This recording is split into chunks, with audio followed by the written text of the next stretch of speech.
Assalamualaikum warahmatullahi wabarakatuh.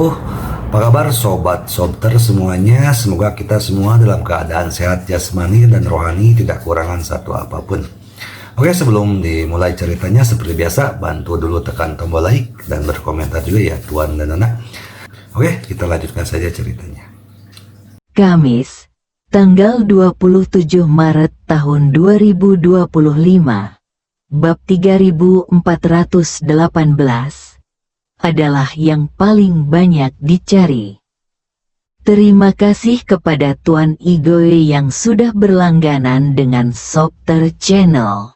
Semoga kebaikannya dibalas sama Tuhan Yang Maha Esa berlipat-lipat ganda, dan dilancarkan dalam segala urusannya serta disehatkan selalu bersama seluruh keluarganya. Amin ya robbal alamin. Tak lupa juga untuk semua subscriber Mimin, semoga sehat selalu. Amin ya robbal alamin. Bab 9396 sampai dengan bab 9400. Ye Chen tidak menyangka kedua gadis itu akan langsung membaginya secara adil. Saat itu ia masih bingung bagaimana cara bekerja sama dengan para penari. Namun, panggung segera disiapkan untuk ketiganya. Tawana meminta pengeras suara umpan balik panggung untuk memainkan musik Assassin milik Gu Qiuyi dengan volume sangat rendah ke arah panggung, dan mereka bertiga bersiap untuk mencoba posisi dan desain panggung. Alasan mengapa hanya speaker umpan balik yang digunakan dan volume diatur sangat rendah adalah karena penggemar Tawana sangat antusias. Dalam 2 hari sejak panggung dibangun, bagian luar telah dikelilingi oleh penggemar. Meskipun petugas keamanan telah memasang garis polisi untuk mencegah mereka mendekati dalam jarak 100 meter dari tempat pertunjukan. Jika mereka mendengar lagu-lagu Gu Qiuyi diputar saat ini, mereka mungkin akan langsung menebak bahwa Gu Qiuyi akan menjadi tamu di konser ini. Ini bukan hanya akan menjadi kebocoran, tetapi juga akan mengungkapkan terlebih dahulu bahwa Gu Qiuyi telah kembali ke Beijing. Semua orang merasa bahwa fakta bahwa Gu Qiuyi akan menjadi tamu tidak boleh diungkapkan kepada publik sebelum pertunjukan dimulai. Saat itu, biarkan dia tampil langsung di atas panggung untuk memberikan kejutan kepada para penggemar yang hadir. Meskipun Gu Qiuyi tidak setenar Tawana dan penggemarnya tidak tersebar di seluruh dunia seperti Tawana, ia memiliki basis penggemar di Tiongkok yang besar, dan sejumlah besar penggemarnya di Tiongkok juga merupakan penggemar Gu Qiuyi. Selain itu, kali ini penampilannya berada di Yanjing, dan Gu Qiuyi, sebagai gadis asli Yanjing, kemunculannya yang tiba-tiba pasti akan membuat penggemar sangat heboh. Ye Chen menggertakkan giginya dan ditarik ke atas panggung oleh 2 gadis. Tidak ada kostum pembunuh di tempat kejadian, jadi Tawana meminta tongkat pendakian kepada staf dan meminjamkannya kepada Ye Chen untuk digunakan sebagai pedang panjang. Ye Chen berulang kali menegaskan kepada Gu Qiuyi, "Apakah kamu yakin aku akan mengenakan topeng pada hari pertunjukan? Aku tidak akan naik panggung tanpa topeng." Gu Qiuyi tersenyum dan berkata, "Saudara Ye Chen, jangan khawatir. Siapapun bisa berbohong kepadamu.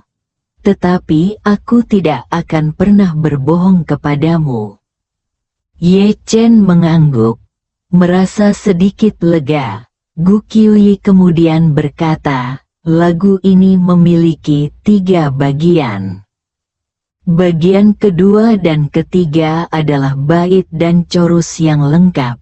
Jadi Tawana dan saya akan menyanyikan satu bagian masing-masing. Saya ingin meletakkan lagu ini di akhir seluruh penampilan tamu. Sehingga saya akan menyanyikan bagian pertama, diikuti oleh Tawana yang menyanyikan bagian kedua. Dan kemudian kami akan menyanyikan bagian ketiga bersama-sama. Bagian ketiga adalah chorus yang terpisah dan kemudian bagian penutup. Ye Chen telah mendengarkan lagu ini sampai ke sini, dan dia sudah sangat mengenalnya. Setelah mendengarkan penjelasan Gu Qiuyi tentang aransemen nyanyian, dia bertanya dengan rasa ingin tahu, lalu bagaimana aku harus berdansa denganmu? Gu Qiuyi tersenyum dan berkata, sangat mudah. Saat aku bernyanyi terlebih dahulu, kakak Ye Chen akan menari bersamaku.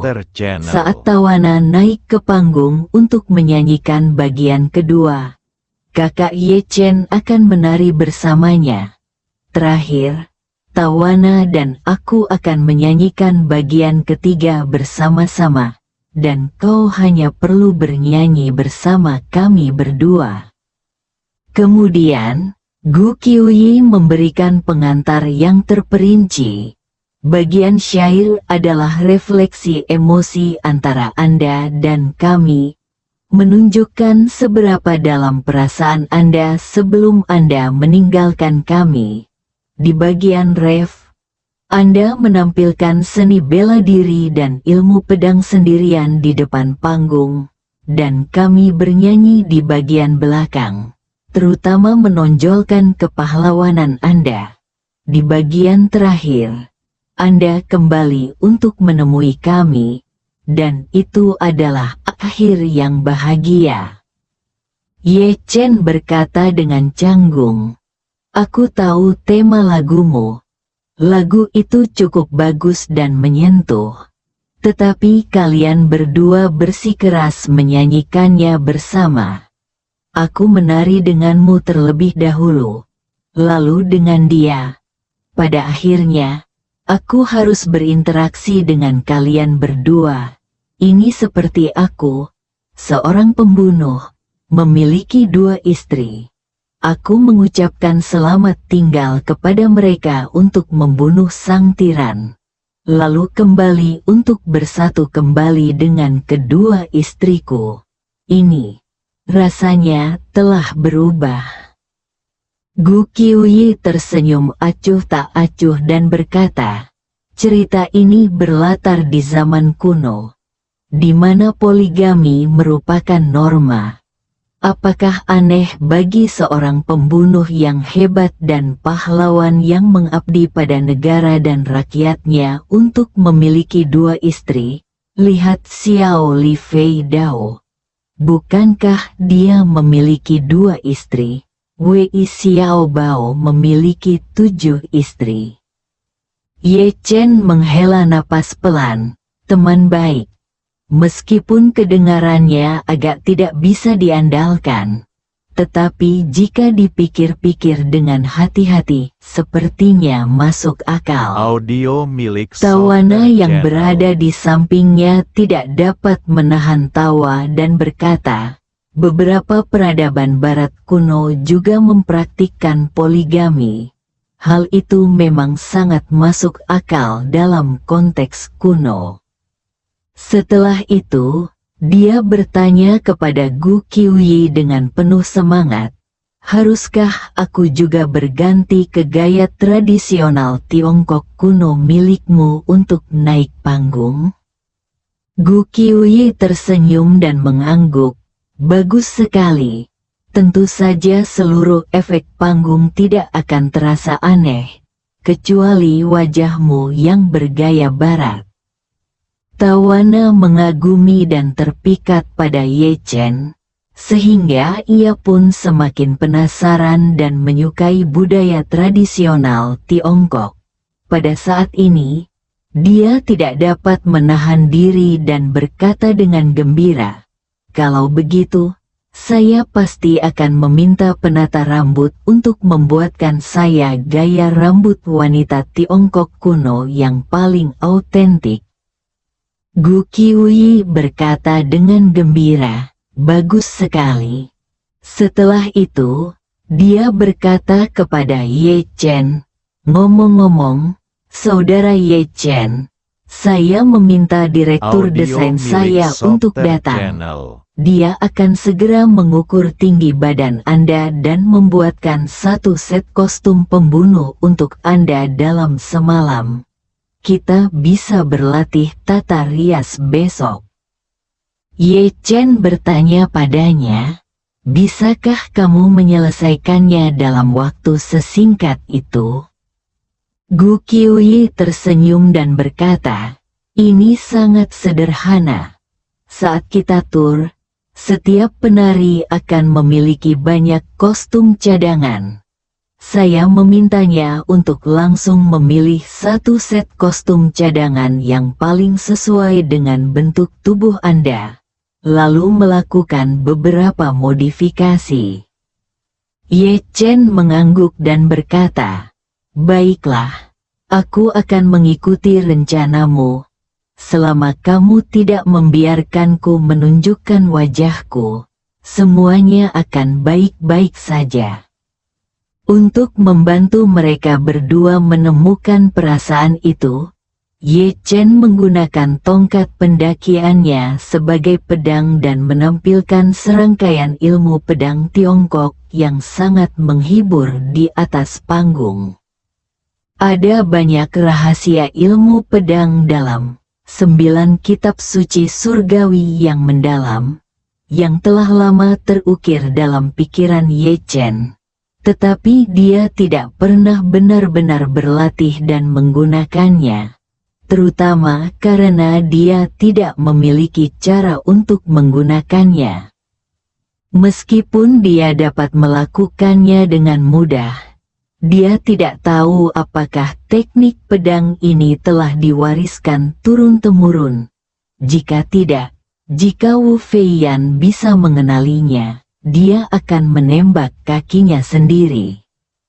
Oleh karena itu, ia memecah keterampilan pedang tingkat tinggi menjadi beberapa bagian, hanya menyisakan beberapa gerakan mewah, lalu menggunakan keunggulan kelincahannya untuk mementaskan gerakan-gerakan tersebut, menjadikannya mencolok dan mengesankan.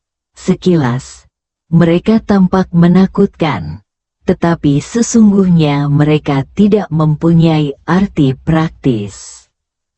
Akan tetapi, justru karena perubahan yang berlebihan ini, permainan pedang tidak hanya kehilangan rutinitas dan aturan yang dapat dilacak sebelumnya, tetapi pengalaman menontonnya juga menjadi ekstrim.